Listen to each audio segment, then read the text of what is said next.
तेलंगाना में बरक़ी शरहों में इजाफे का इम्कान। तेलंगाना पावर डिस्ट्रीब्यूशन कॉरपोरेशन ने रियासत में बरक़ी के चार्जेस पर नजरसानी करने की तजवीज़ पेश की है। रवा माली साल 2024-25 के लिए सालाना आमदनी की ज़रूरत की रिपोर्ट चारशंबे की रात स्टेट इलेक्ट्रिसिटी रेगुलेटरी काउंसिल को पेश की गई। तीनों ज़ुमरों में चार्जेस पर नजरसानी की तजवीज़ है। अगर ये ERC से मंजूर हो जाते हैं तो डिस्कॉम का अंदाज़ा है कि उन्हें खसारे को पूरा करने के लिए 1200 करोड़ रुपए की आमदनी होगी। ERC रियासत में कम अज़ कम 3 मकामात पर अवाम की मौजूदगी में उन तजावीज़ पर अवामी समाअत करने के बाद हतमी फैसला देगी। उसके बाद चार्जेस पर नजरसानी अमल में आएगी। इस पूरे अमल में 90 दिन लगते हैं। ज़राए के मुताबिक 300 यूनिट से ज़्यादा बरक़ी इस्तेमाल करने वाले सारिफिन से फ़ी किलोवाट 400 रुपये सरचार्ज वसूल करने की तजवीज़ है। फिलहाल फ़ी किलोवाट पर 10 रुपये सरचार्ज वसूल किए जा रहे हैं, जो नजरसानी के बाद 50 रुपये तक हो जाएगा।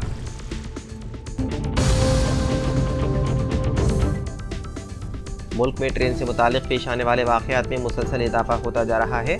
गुज़िश्ता कुछ दिनों में इस सिलसिले में कई ऐसे मामले सामने आए हैं।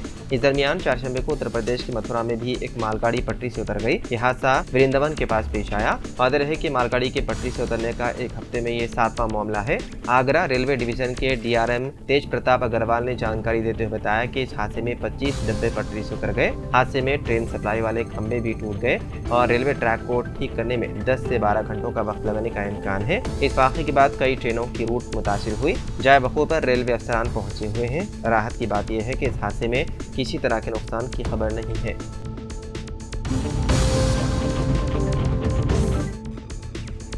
मरकज़ी वज़ीर मुमलिकत बराए उमूर दाखिला बंडी संजय कुमार ने बाज़ मदारिस के खिलाफ दहशत गर्दी को फ़रोग़ देने और मुल्क की सलामती के लिए संगीन ख़तरा जैसे बेबुनियाद इल्ज़ामात आयद किए। मीडिया रिपोर्ट के मुताबिक 19 सितंबर को करीमनगर जिले में जीमीकुंटा के श्री विद्यारण्य आवासा विद्यालय में लड़कियों के लिए एक नए हॉस्टल ब्लॉक के इफ्तिताह के मौके पर खिताब करते हुए तेलंगाना BJP के साबिक़ सदर बंडी संजय ने मदारिस से मुतालिक बेबुनियाद रिमार्क्स किए। उन्होंने दावा किया कि मदारिस में झाड़ू की मदद से AK-47 राइफलिंग की तरबियत दी जाती है।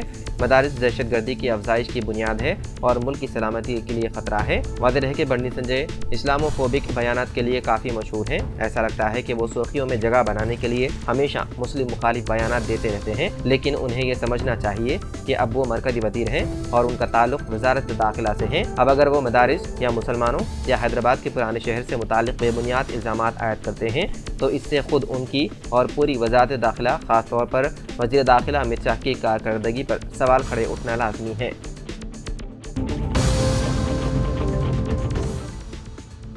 रियासत तेलंगाना के देवरकुंडा माइनॉरिटी गुरुकुल स्कूल से लापता होने वाले 3 बच्चों का पता चल गया। तफसीलात के मुताबिक मंगल के दिन गुरुकुल माइनॉरिटी स्कूल के तलबा तौफीक, रहमान और महबूब लापता हो गए थे। उनके वालिदैन की शिकायत पर देवरकुंडा DSP गिरी बाबू ने स्पेशल टीम तश्कील दी और तलबा की तलाश शुरू कर दी थी। चारशंबे की रात तकरीबन 12:30 बजे मॉल से हैदराबाद जाने वाले रास्ते पर तलबा का पता चला। बाकायदा उन्हें देवरकुंडा पुलिस स्टेशन लाया गया।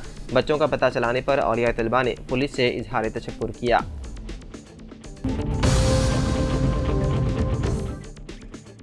तेलंगाना में गणेश विसर्जन और जश्न मिलादुन्नबी सल्लल्लाहु अलैहि वसल्लम के दौरान 2 मकामात पर फ़िरक़े वाराना कशीदगी के वाक़यात पेश आए, जिनमें नारायणपेट मुस्तखर पर चारशंबे की रात मीलाद के झंडे लगाने के दौरान अक्सरियत तबक़े के अफराद ने एतराज़ किया, जिसके बाद 2 तबक़ात के दरमियान तसादुम का वाक़या पेश आया, जिस पर पुलिस ने लाठीचार्ज करते हुए हालात को काबू में लाया। दूसरा वाक़या भैंसा के पनेड़पल्ली गाँव में गणेश जुलूस के दौरान पेश आया, जहाँ जुलूसियों में बहस तकरार और झगड़े के बाद शरपसंदों ने वाक़े को फ़िरक़े वाराना रंग देने की कोशिश करते हुए मस्जिद इस्लामिया पर संगबारी करते हुए शीशों को नुकसान पहुंचाया। बताया जाता है कि नारायणपेट में 19 सितंबर को मिलादुन्नबी सल्लल्लाहु अलैहि वसल्लम के जुलूस के तनाज़ुर में चारशंबे की रात मुख्तलिफ इलाकों में मीलाद के झंडे लगाए जा रहे थे। एक मकाम पर झंडे लगाने पर एक अक्सरियती नौजवान ने एतराज़ किया। उसके बाद दोनों तबक़ों के अफराद बड़ी तादाद में जमा हो गए और एक दूसरे के खिलाफ नारेबाजी की। इस दौरान पथराव का वाक़या भी पेश आया, ताहम पुलिस ने फौरी मुदाखलत करते हुए लाठीचार्ज किया और दोनों तबक़ात के अफराद को मुंतशिर कर दिया और हालात को काबू में किया।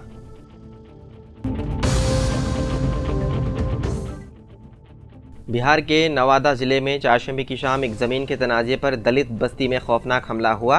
दावा किया गया है कि तकरीबन 80 घरों को आग लगा दी गई, जबकि पुलिस का कहना है कि सिर्फ 21 घर जलाए गए। इस हमले में किसी जानी नुकसान की इत्तला नहीं है, ताहम इलाके में शदीद खौफ व हरास फैल गया। ये वाक़या मुफस्सल थाना इलाके के ननवारा गांव के करीब पेश आया, जहां दलित बरादरी और एक दूसरी मकामी बरादरी के दरमियान ज़मीन के तनाज़े ने शदीद रुख इख्तियार कर लिया।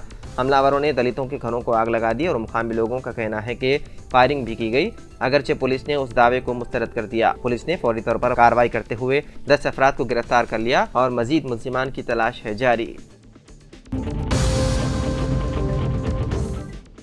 हैदराबाद मेट्रो का सोशल मीडिया अकाउंट हैक कर लिया गया। मेट्रो इंतजामिया ने इस पर रद्द-ए-अमल जाहिर किया। बताया गया है कि हैदराबाद मेट्रो का एक्स यानी कि ट्विटर अकाउंट किसी ने हैक कर लिया। मेट्रो इंतजामिया ने आवाम से ख्वाहिश की है कि वो उनके एक्स अकाउंट पर राब्ते की कोशिश ना करें। जल्द से जल्द अकाउंट बहाल करने के लिए इक़दाम किए जा रहे हैं।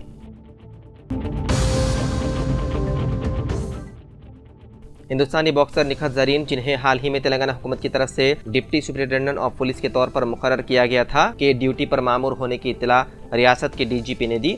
डीजीपी ने बॉक्सर निखत ज़रीन की तकर्री का ऐलान सोशल मीडिया प्लेटफॉर्म एक्स पर एक पोस्ट के साथ किया। उन्होंने लिखा कि हम फ़ख्र के साथ 2 बार की आलमी बॉक्सिंग चैंपियन और ओलंपिक एथलीट निखत ज़रीन का इस्तेकबाल करते हैं, जब वो डिप्टी सुपरिटेंडेंट ऑफ पुलिस यानी कि खुसूसी पुलिस के तौर पर अपना नया किरदार संभाल रही हैं। निज़ामाबाद से ताल्लुक़ रखने वाली निखत ज़रीन ने कल डीजीपी को अपनी ज्वाइनिंग रिपोर्ट पेश कर दी।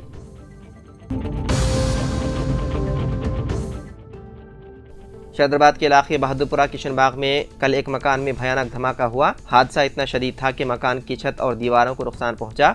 इस हादसे में तकरीबन 7 अफराद जख्मी हो गए। जख्मियों में खवातीन और बच्चे भी शामिल हैं। हादसे के फ़ौरन बाद मुकामी अफराद ने जख्मियों को फौरी तौर पर इलाज के लिए उस्मानी दवाखाना मुंतकिल कर दिया। पुलिस के मुताबिक ये धमाका वसीम नामी शख्स के मकान में पेश आया। शुबा किया जाता है कि पटाखों की तैयारी के दौरान ये धमाका हुआ। इब्तिदा में ये समझा गया था कि शायद गैस सिलेंडर फट पड़ा। तहकीकात के बाद पुलिस इस नतीजे पर पहुंची कि ये गैस सिलेंडर धमाका नहीं। इस धमाके में वसीम के अरकान ख़ानदान जख्मी हो गए।